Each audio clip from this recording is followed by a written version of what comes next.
समय बीतने के साथ हर वो चीज जो कभी नई थी एक दिन पुरानी हो ही जाती है और रह जाती है बस उनसे जुड़ी यादें। भूली बिसरी इन्हीं यादों में से एक है 80 के दशक तक नजर आने वाली गणेश टेम्पो। हम दावे के साथ कह सकते हैं कि आपकी या आपके परिवार में किसी न किसी की ना जाने कितनी यादें इस टेम्पो से जरूर जुड़ी होंगी। रेलवे स्टेशन और बस स्टैंड से दादी नानी के गांव जाने से जुड़ी यादें हों या गांव शहर के मार्केट में जाकर खरीदारी करने से जुड़ी यादें, कभी हर सफर में यह गणेश टेम्पो साथ हुआ करता था। पुराने जमाने का ऑटो रिक्शा कहे जाने वाले इस गणेश टेम्पो को कहीं सूंड वाला टेम्पो तो कहीं कौवा गाड़ी तो कहीं डुक्कर गाड़ी के नाम से भी जाना जाता है। हालांकि इसका ओरिजिनल नाम है टेम्पो हैंसेट। टांगों और बैलगाड़ियों को पीछे छोड़ कभी गांवों को शहरों से जोड़ने वाली इस पीले काले रंग की टेम्पो का निर्माण कई दशकों पहले बंद हो चुका है, लेकिन अभी भी यह कई गाँव और कस्बों में यदा कदा देखने को मिल ही जाती है। पंजाब से लेकर बिहार तक देश के कई ग्रामीण इलाकों में आज भी नजर आ जाने वाले इस टेम्पो हैंसेट का निर्माण कब और कहां हुआ था, भारत में इसकी शुरुआत कब और कैसे हुई,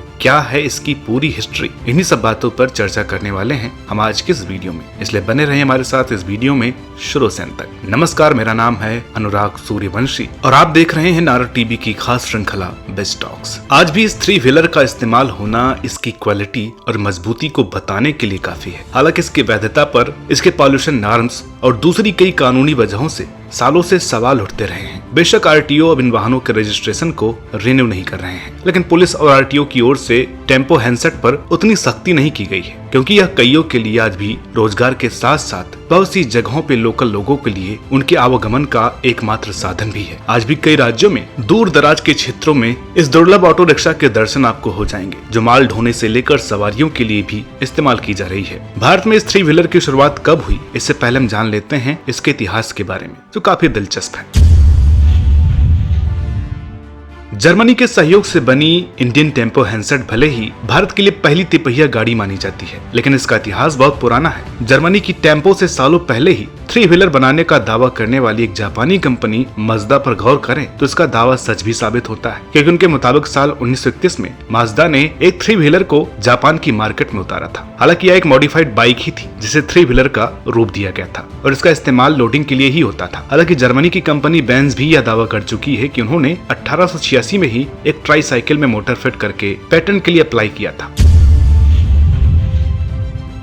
टेम्पो हैंसेट का निर्माण जर्मनी की टेम्पो वेयर कंपनी द्वारा किया गया था। यह वही कंपनी है जिसने टेम्पो ट्रेवलर और मेटाडोर का भी निर्माण किया था। टेम्पो वेयर की स्थापना साल 1924 में ही ऑस्कर विडाल और सुहान ने जर्मनी के हैम्बर्ग में तिपहिया परिवहन वाहनों के निर्माण के लिए ही की थी। तब से लेकर 1940 के दशक तक टेम्पो ने कई छोटे सैन्य वाहनों का उत्पादन किया। सेना के लिए माल ढोने से लेकर गश्त लगाने तक के काम में आने वाली इन गाड़ियों से टेम्पो कंपनी काफी मशहूर हो गई थी। 30 के दशक तक पिकअप एडिशन की गाड़ी, जिसे हैंसेट कहा जाता है, 200 सीसी या 400 सीसी 2 स्ट्रोक मोटर्स के साथ बनाई गई थी। हालांकि 50 के दशक तक आते आते इसका निर्माण बंद कर दिया गया था। पहली टेम्पो ट्राई साइकिल यानी 3 व्हीलर की बात करें तो यह मोटरसाइकिल और फ्लैट बेड को जोड़कर बनाई गई थी, जिसमें सिंगल सिलेंडर और 2 सिलेंडर 2 स्ट्रोक ऑटो इंजन लगा होता था। 12 हॉर्स पावर और एआई इंजन की इस गाड़ी में engine, transmission, load bearing chain box और फ्रंट व्हील सब एक दूसरे से जुड़े थे। साइकिल और मोटरसाइकिल की चेन की तरह ही इस टेम्पो हैंसेट में भी चेन की मदद से ली गई थी।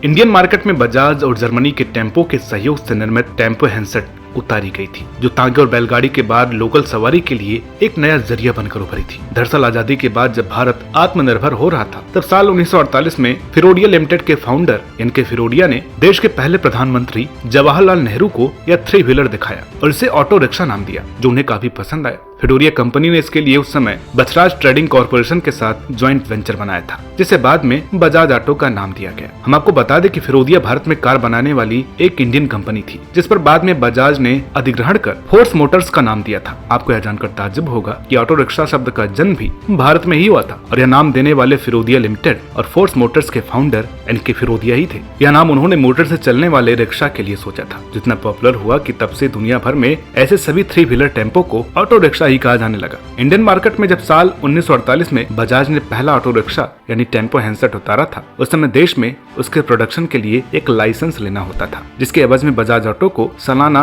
1000 ऑटो रिक्शा बनाने का लाइसेंस मिला था। 60 व 70 के दशक में बॉम्बे की शाह एंड संधि नामक कंपनी द्वारा यह टेम्पो खूब बेची गई थी। बहरहाल आगे चलकर बजाज ऑटो बजाज मोटर्स बन गई और टेम्पो हैंसेट के साथ साथ और भी कई गाड़ियां निकाली।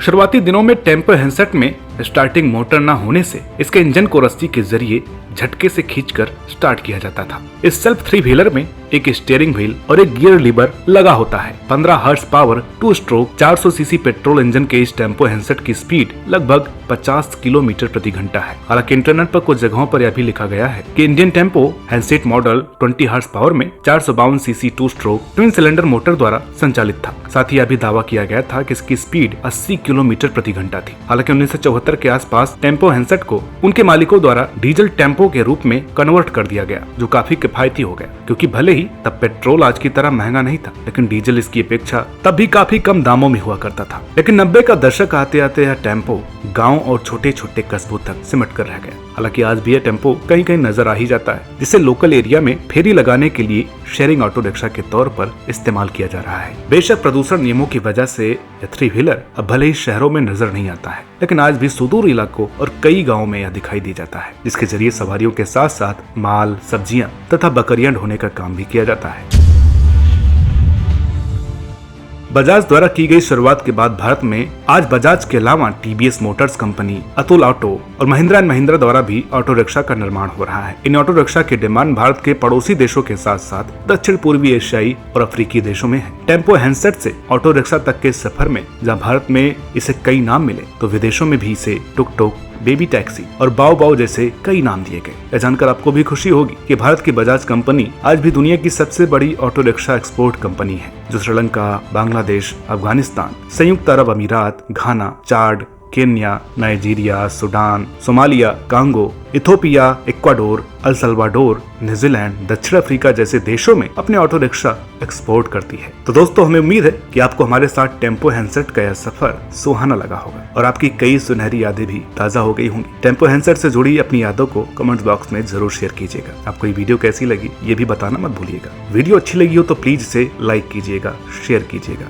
वीडियो पर रिस्पॉन्स अच्छा आता रहेगा तो ऐसे ढेर सारे वीडियोस हम आपके लिए लेकर के आते रहेंगे। मिलते हैं आपसे अगली वीडियो में एक और नई दिलचस्प कहानी के साथ। तब तक के लिए नमस्कार।